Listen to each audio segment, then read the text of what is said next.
In this video, I wanted to see if I could beat a hardcore Nuzlocke of Pokemon Platinum using only flying type Pokemon. Platinum gives me access to a huge amount of flying type Pokemon, and I'm going to need every single one of them because under my hardcore Nuzlocke rules, if a Pokemon faints, it's considered dead and must be released. The rest of the rules for this run can be seen on screen now and in the description. With the rules out of the way, let's jump right in and see if I can avoid flying too close to the sun and carry our feathered friends to the finish line. So first up, we've got to pick our starter, and I decide on Chimchar as this gives our rival Cat a Piplup, which is the most challenging out of the 3 Pokemon he could have. I'm then immediately able to go grab some Pokeballs to go catch our real starter, an adorable little Starly who we name Chicken. When Chicken evolves, he'll gain access to the amazing ability Intimidate, and Rowan has given us the TM for Return, meaning I have access to a 120 base power move before the first gym. Chicken is going to be a monster. As much as a beast as Chicken is going to become, he still can't handle the next gym leader Rourke by himself, so after telling Mum I'm leaving home at the age of 10, it's off to go find some encounters. Heading north from Jubilife onto Route 204, we can find our next encounter, a Wurmple we name Sparrow. Sparrow can immediately spread her wings and either evolve into a Dustox or Beautifly, and this time around it looks like I'm getting Beautifly. As a general rule, I think Dustox is slightly better than Beautifly, but I'm not going to complain as Sparrow is absolutely vital for getting us past our first gym. Now at this point in the run, some of you will be expecting me to catch a Magikarp, but I've decided that Gyarados is just so broken it would make the run a lot less interesting to play and to watch, so I've decided that while Gyarados is a flying type, I'm not going to be using one during this run. Moving onwards towards Orberg then, we're able to find our last encounter before Rourke, a Zubat I named Bluebird. Zubat isn't very useful at the moment, but once she becomes a Crobat, she'll be a vital member of my team going forward. For now though, she'll be mostly there for moral support. With Chicken, Sparrow and Bluebird acquired, we're ready for the first gym, and thanks to Sparrow, what would be an impossible roadblock is mostly a walk in the park. Rourke starts off with Geodude, who goes down to a single Absorb. Second is Onyx, who also goes down to an Absorb from Sparrow. Rourke's down to his last Pokemon, Coranidos. Coranidos actually survives an Absorb with over 50% of its HP, but thankfully the fossilized dinosaur doesn't have access to any rock-type moves. This means Sparrow just has to take a few headbutts before eventually bringing down Rourke's ace with a couple more Absorbs. That's the first gym taken down with no issues thanks to Sparrow, meaning we've got our first gym badge. Carrying on with our journey then, we don't actually have any more encounters until after our first team admin boss fight with Mars, and I'm actually slightly worried about this fight as Mars's Perugly can be fairly scary at this point in the game. Turns out though, I was worried for no reason, because once Bluebird has evolved, she's able to easily two-shot the overgrown cat. Leveling up Pokemon to the level cap can be fairly OP sometimes. With Mars defeated then, we're able to catch some more flying friends to bring on our adventure, and much to my amusement, one of these encounters has decided to wait for us right outside Valley Windworks, looking very awkward as Looker completely blanks her. Once Looker decides I've done his job for him well enough and leaves, I'm able to end the awkward staring contest and catch the Drifloon, who I name Pigeon.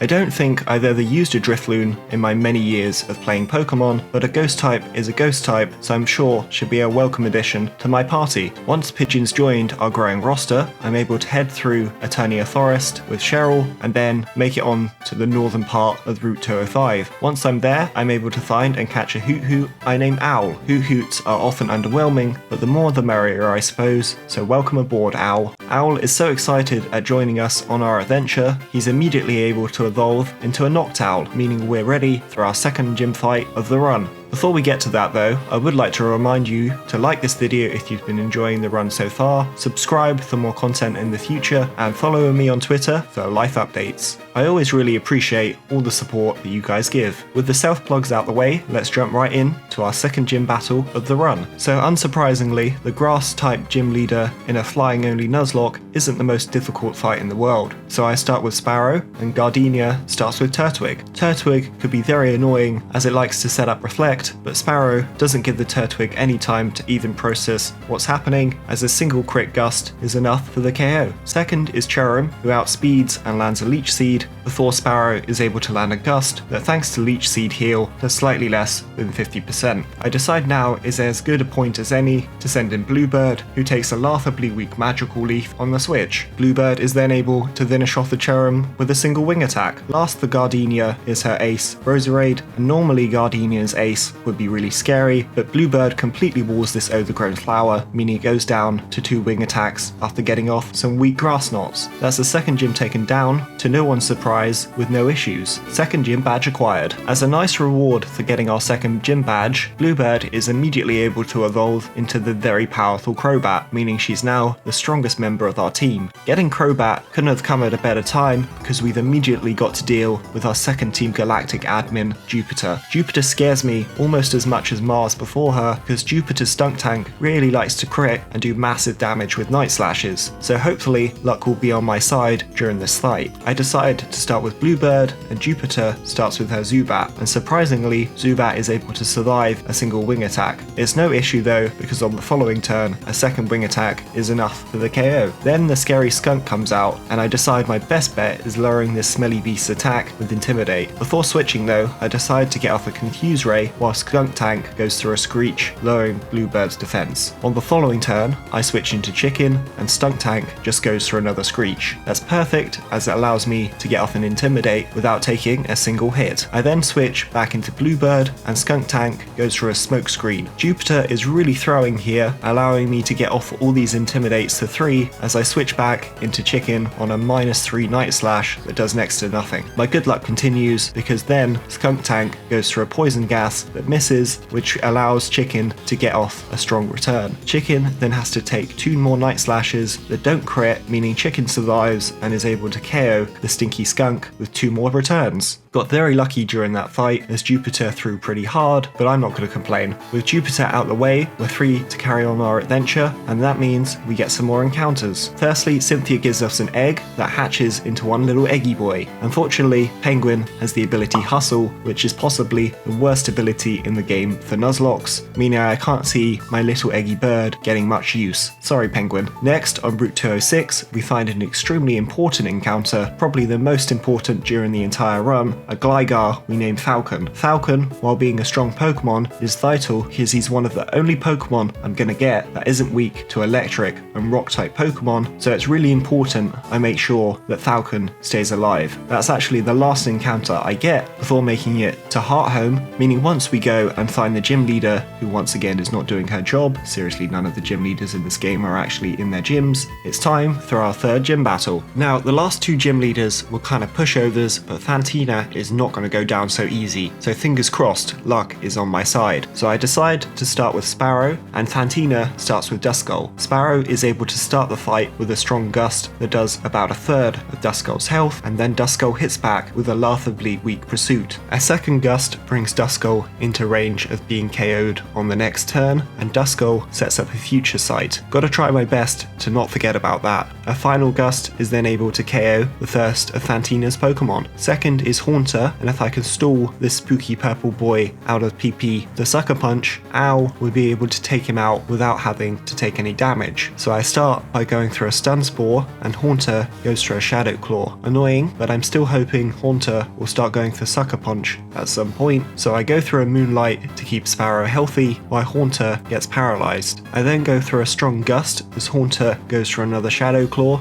so much for stalling this thing out of Sucker Punch PP. I decide I might as well keep Sparrow healthy, so I go through a second Moonlight as Haunter misses a Hypnosis. A second Gust then brings Haunter really low, but then of course it lands a Hypnosis, meaning Sparrow is now asleep. To add to the annoyance of this Haunter, Fantina then fully heals with the Super Potion. Sparrow then has to take 2 Shadow Claws, but luckily, before she's KO'd by a third, she does wake up and get off a Moonlight, meaning another Shadow Claw from Haunter doesn't do too much. I then start going for Gusts again, healing every other turn, to keep Sparrow from going down. Eventually, Sparrow does take Haunter down, it just costs me a lot of my patience. With Haunter down, Fantina's down to our last Pokemon, Mismagius. Mismagius might have a fabulous hat, but I can't let that distract me because it's actually a really scary threat to my team. I decide my best bet is putting this monster to sleep, so I switch into Owl. On the switch, Mismagius goes for a Shadow Ball that does nothing. I then try to get off the Hypnosis, but of course Mismagius outspeeds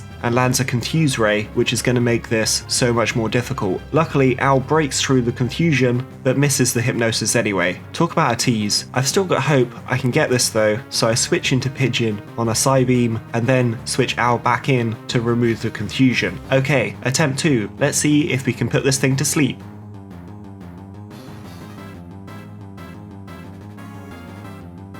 Are you kidding me? I'm not giving up though, so I switch back through Pigeon to remove the confusion for a second time, and I hope and pray I can put this stupid stylish ghost to sleep. So Owl takes a Psybeam, and thank God, because this time Hypnosis goes through. Right, I'm now gonna have to get lucky with sleep turns, but fingers crossed Bluebird and Falcon can KO with dark type attacks. So I switch into Bluebird and Mismagius continues to nap. Perfect, should be able to get off some good damage here with a bite, or Bluebird will crit and one-shot the Mismagius. Are you kidding? That fight was just stupid, but I suppose a win's a win, meaning we've got our 3rd gym badge. Moving on from Hearthome, we've actually got a lot to do before we can get to our next gym badge in Veilstone, and before anything else, we get to evolve Pigeon into Driftblimp. Next up on the chopping block is our rival Cat. If you've ever wondered why I skip a lot of rival fights in my videos, it's because 90% of the time, rival battles aren't very hard, and Cat proves my point fairly well by being a complete pushover. With Cat pushed to one side then, we can carry on onto Route 215 and find our next encounter, a 5% Cypher. Cypher is an absolute beast, even if I can't evolve him into Scizor during this run, so I'm excited to catch one. This shouldn't take too long.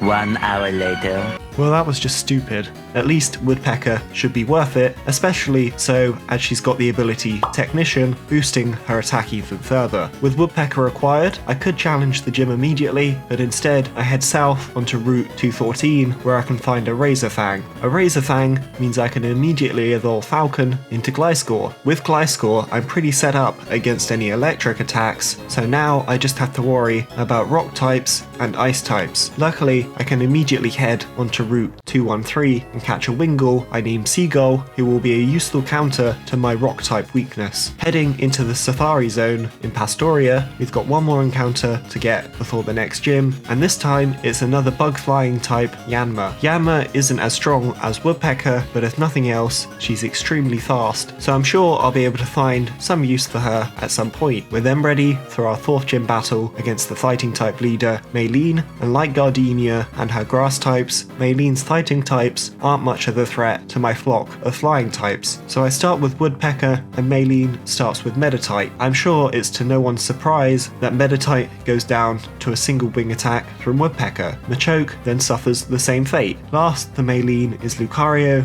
who can't be one-shot thanks to its steel typing. This only keeps Lucario alive through an extra turn however, as Woodpecker is able to pick up the 3rd KO after taking 2 weak Metal Claws. That's the 4th gym taken down with no issues. Thankfully, it doesn't take long to get to our next gym battle in Pastoria, just gotta beat up Cat once again. You'd think he would have learnt his lesson by now, but clearly not. So after putting Cat in his place for the 900th time, we're ready for our 5th gym battle. So I start with Robin, and Wake starts with Gyarados. I'm hoping with Ancient Power I can make quick work of this Water Dragon, so I start the fight by outspeeding and landing an Ancient Power that does slightly less than half. That did less than I was expecting, and that could be an issue because Robin is hit back by a Waterfall that does nearly as much as a super effective Ancient Power, which is concerning. A second Ancient Power brings the Gyarados into the red before a second Waterfall brings Robin really low. Fortunately, I know Gyarados will heal on the following turn, so I'm able to get off one more hit and bring the Bitey Fish to just over 50% for a second time. With Robin so low though, I am forced to switch, so I decide on Chicken, who I'm hoping will be able to outspeed and finish off the Gyarados. On the switch, luckily Gyarados goes for a Brine instead of the Waterfall, meaning I get Chicken in without too much damage. A single return is then enough to take down Wake's first Pokemon. Second is Float's Tail, and this thing is a bit of an issue for my team as it knows Ice Fang, but I don't really have much of the choice here but to take a risk and stay in. So I stay in, and thankfully Chicken survives a strong hit before getting off a return that very nearly one-shots the fat weasel. I'm now in an awkward spot however, as I need someone to come in, take a hit, outspeed, and KO. I decide on Woodpecker, and unfortunately this is my first major misplay of the run. Woodpecker takes a critical hit Brine on the switch, and I didn't quite realise how fast Float's Tail is, meaning on the following turn Woodpecker is actually outsped and KO'd by a critical hit Ice Fang. Rest in peace Woodpecker, my screw up cost you your life and you deserve better. I'm now in a really awkward spot, but I realise the only Pokemon I have that can outspeed is Bluebird. Just gotta pray she can KO. So I send in Bluebird and go through a fly, and thank God it does just enough to take down Float's Tail. We're not out of the woods just yet though, because last for Wake is Quagsire. Quagsire is a nightmare for my team because it threatens with Rock Tomb, and my normal solution of using Falcon won't work due to Quagsire's water attacks. I'm not going to be able to one-shot this stupid looking Frog unless I can get Sparrow in safely, so I start by going through a Confuse Ray. Of course, then Quagsire breaks through, and much to my surprise, Rock Tomb doesn't actually do that much, all things considered. Bluebird is surprisingly tanky. Despite this, I still think Sparrow is my best win condition, even if it is very risky, so I send her in and just pray that she can either take a hit here or Quagsire doesn't land a Rock Tomb, and of course, Rock Tomb breaks through the confusion and Sparrow goes down. Rest in peace Sparrow, you made this run possible, getting us past the first gym leader, so we're gonna win this run for you. With Sparrow down, I'm still in a really awkward spot, so I send Bluebird back in, hoping she can do enough so that someone else can come in and get the KO. So Bluebird immediately lands a strong fly that does about a third before taking another Rock Tomb. Thanks to being a speedy boy, Bluebird is then able to still outspeed despite the speed drop and land a second fly that brings Quagsire into the red, and then Quagsire misses a Rock Tomb. That's huge. Of course, my joy is short-lived because then Wake heals on the following turn, meaning I'm still going to need a bit of luck to get through this. Another fly brings Quagsire back to 50%, and then Rock Tomb connects, doing massive damage into Bluebird. I'm running out of options here, so I switch into Seagull and just hope he's tanky enough to win this. On the switch, Seagull doesn't take too much damage from a Rock Tomb. On the following turn, Wing Attack doesn't do a lot, meaning this is going to get close. And yes, I do realise, in hindsight, I should have been using my water attacks, but oh well. This really isn't looking good, but I don't have a choice here but to carry on and pray, and on the following turn, Wake throws and goes for a Yawn. That might have just given me the extra turn I needed, as a third Wing Attack brings Quagsire into the red. Just need one more attack here, and with one, and Quagsire goes for another Yawn. The AI broke and completely through, meaning that Seagull lives and lands another Wing Attack for the KO and the victory. We've done it, we've lost 2 valuable members of our party, but we've won our 5th gym badge. Moving on from that close gym fight then, we can start heading towards our 6th gym badge. Just gotta make our way to Celestic Town first and grab the HM for Surf. We do have our first battle with Cyrus at this point, but luckily he's not quite at the point of being an issue, but he will get there, and I'm not gonna lie, thinking about his Weavile is kinda scaring me. So for now, we can kick his ass and head over to Canalave City. In Canalave City, we have a bit of fun pushing Cat off the bridge before arriving at our 6th gym fight. Byron, like his son before him, is a total pushover. Falcon is able to one-shot his Magneton, Seagull is able to one-shot his Steelix, and then Falcon is able to get a crit on his Bastiodon through the one-shot. Easy. Needed that after the last gym fight. Unfortunately though, that's the last break the game's going to give me through a while, because a lot of the upcoming bosses are going to be a nightmare for my birds. Fingers crossed the win's on our side. 6th gym badge acquired. We've now got a long way to go before we can get to our next gym fight in Snowpoint. Firstly, we've got a lot of Team Galactic stuff to deal with, which mostly consists of mashing A through a lot of dialogue. it never ends. Once we've escaped the purgatory that is Game Freak's writing, we can carry on with our adventure and go beat up some Team Galactic leaders, and neither Saturn nor Mars are difficult, so once they've been defeated, it's time to make our way very slowly towards Snow Point City. Very, very slowly. After dying of old age, we do eventually make it to Snow Point City, meaning it's time for our 7th gym battle of the run. I've been worrying about this one for a while. I've got good counters for my weaknesses to rock and electric types, but ice types are still a real issue. Luckily, there's a very good omen in the Pokemon Center, but I'd be lying if I said I was going into this fight with a lot of confidence. No point delaying though, so let's jump in and see how this goes. So Candace starts with Sneasel, and I start with Robin. I've given Robin an expert belt and taught her the move Giga Drain, meaning she should be able to take out the Sneasel and the Pillow-Swine if that gets sent out second. Sneasel starts off with a really strong aerial ace, but Robin is able to hit back with an ancient power that does more than 50%, and then Robin gets the Omni boost. Annoyingly, on the following turn, Sneasel gets off a priority Ice Shard, meaning Robin has to take more damage that I would have rather avoided, but at least the Sneasel goes down to a second ancient power. Second for Candace is her Frostlass. I have no idea why the AI sent out Frostlass here, but it's kind of good actually, because it means Frostlass's ability Snowcloak isn't activated as there's no hail from a Bomber Snow. I decide with the Omni boost it's worth staying in with Robin, so I get off a Night Slash that brings the Frostlass down to what looks like 1 HP, and then Frostlass misses a Blizzard. Robin's luck is insane, because with that miss, she's able to KO the Frostlass with another Night Slash without taking any more damage. Third for Candace is a Bomber Snow,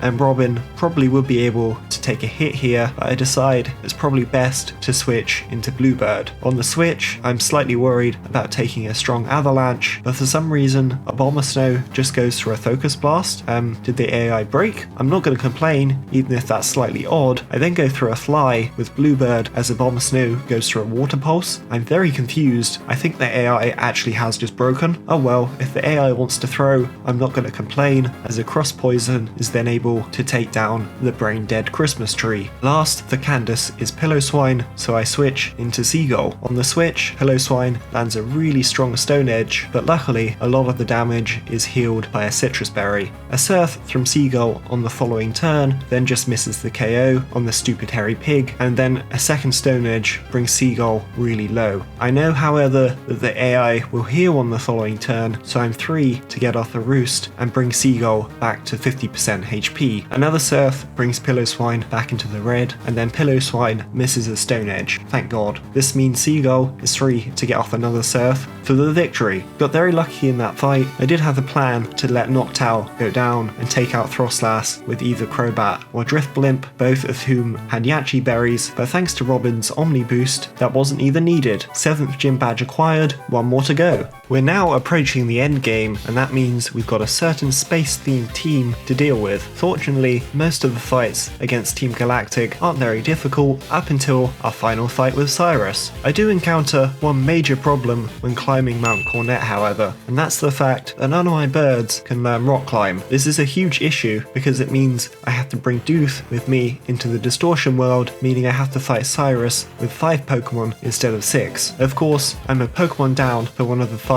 I've been dreading all run. Cyrus's Weavile is probably one of the most threatening Pokemon I'm going to have to face all game, and on top of that, Cyrus has a Gyarados with Ice Fang. This is going to be rough. I do have a plan however, so let's jump right in. I start with Falcon, and Cyrus starts with his big Fire Doggy. Houndoom is the least threatening of Cyrus's team, as Falcon is able to outspeed and KO with an Earthquake. Then the Weavile comes out, and again, this thing is horrifying. I decide my best bet is getting Chicken in with as little damage as possible, so I decide to try and switch through Seagull. On the switch, Seagull takes an Ice Punch that thankfully doesn't do too much. On the following turn, a second Ice Punch brings Seagull into the red as a Surf does little damage. That's perfect because now Weavile will see the kill into Seagull with either Night Slash or Ice Punch, meaning I now have a 50-50 chance of basically losing this run. I have to get Chicken in on a Night Slash here or I will just lose, so I go for the switch and Weavile goes to Night Slash, thank God. With Chicken out, he's able to take 1 Ice Punch on the following turn thanks to a Yachi Berry and then hit back with a close combat for the KO. We did it, the Weavile is down, but this fight isn't over yet as Cyrus sends out his Gyarados. Now unfortunately, I really don't have the choice here but to let Chicken go down, so I stay in and get off a strong return and watch as Gyarados takes down my starter. Rest in peace Chicken, you'll never be forgotten. With Chicken down, I'm able to send in Falcon, who takes down the Gyarados with a single Thunder Fang. Third for Cyrus is Haunch Crow, who actually takes a Thunder Fang really well, but can only hit back with a weak Night Slash before going down to a second Thunder Fang. Last for Cyrus is Crobat, who immediately goes for a Toxic before nearly being KO'd by a critical hit Thunder Fang. I love you Falcon. Annoyingly, Falcon isn't able to get the KO on the following turn thanks to Cyrus using a full restore, and then even more annoyingly, Crobat then lands a Confuse Ray before being brought back into the red. This isn't a huge issue however, as I'm able to send out my own Crobat, Bluebird, who has to take a couple scary air slashes before taking down Cyrus's last Pokemon. We did it, we defeated Team Galactic, meaning we're on to the last leg, or wing, of our journey. And being the last leg of our journey,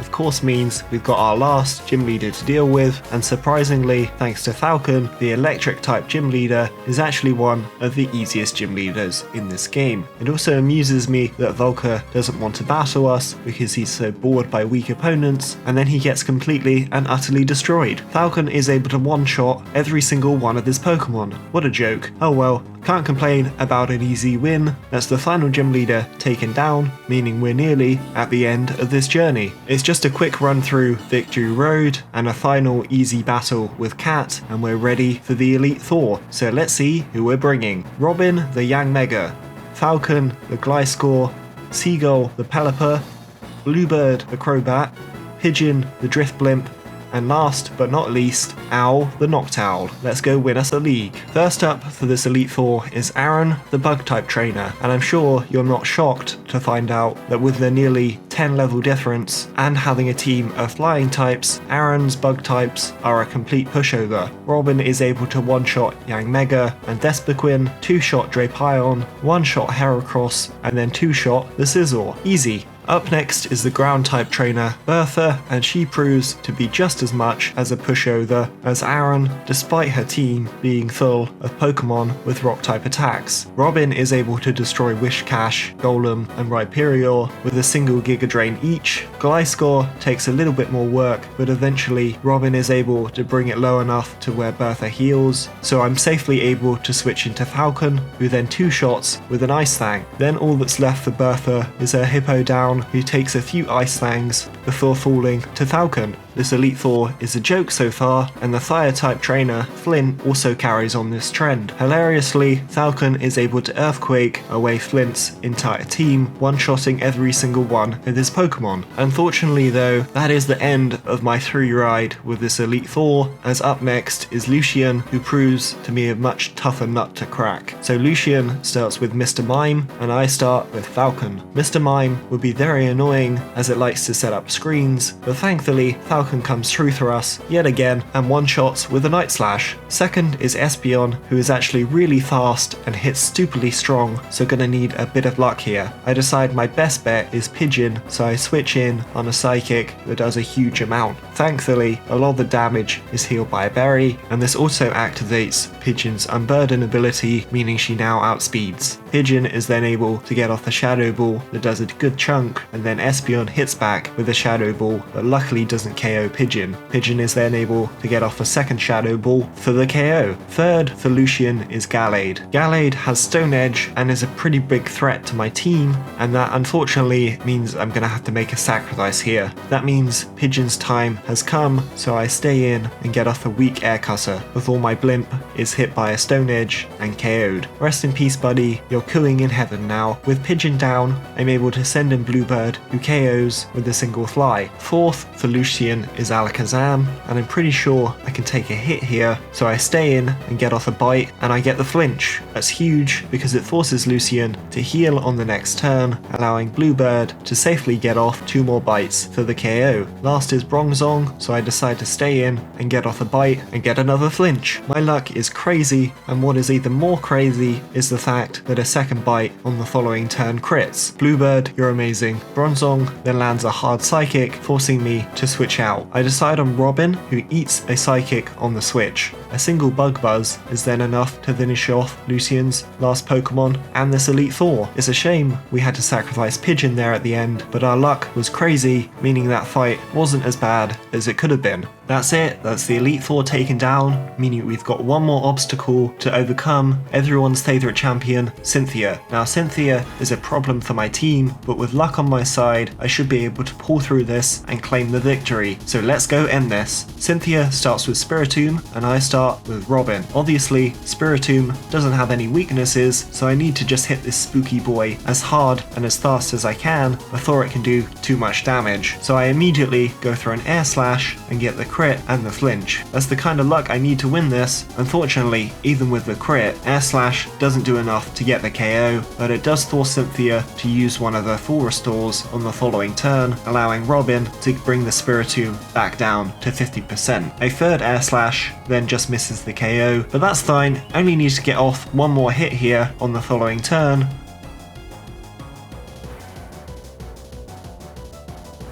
And of course, my luck finally runs out as Cynthia one-shots Robin with a Shadow Ball. That's insanely bad because I've just lost a vital member of my team for dealing with Cynthia's Pokemon, but we haven't lost just yet. So I send in Bluebird, who's able to take down the Spiritomb with a Fly. Second for Cynthia is Togekiss, so I immediately go through a Cross Poison that poisons while taking a strong Shockwave. A Fly through Bluebird then brings the airship into the red before another Shockwave hits Bluebird hard. A single Cross Poison is then enough to take down Togekiss. Third for Cynthia is Milotic, and I'm really missing Robin, who had Giga Drain right about now. Without Robin though, I don't really have a choice but to let Bluebird go down here, so I stay in and get off a Cross Poison that does good damage before my Crobat goes down to Surf. Rest in peace my purple winged friend. With Bluebird down, I decide to send in Seagull, who can hopefully wall and take down this monster. An Air Cutter from Seagull actually doesn't do that much, and then a Mirror Coat brings my Seagull to 50%. If I can just get off a bit more damage here, Falcon may be able to come in and KO. But of course, then Milotic hits my Seabird with an Ice Beam, which gets another crit. Rest in peace Seagull, this is looking really bad, but surprisingly, it's not over. If Falcon can take down Milotic in one hit here, I can still win, as Falcon can take down the Garchomp and the Lucario, and then Owl can take down the Roserade. Just have the KO with Thunderfang, so I go through an attack and hold my breath,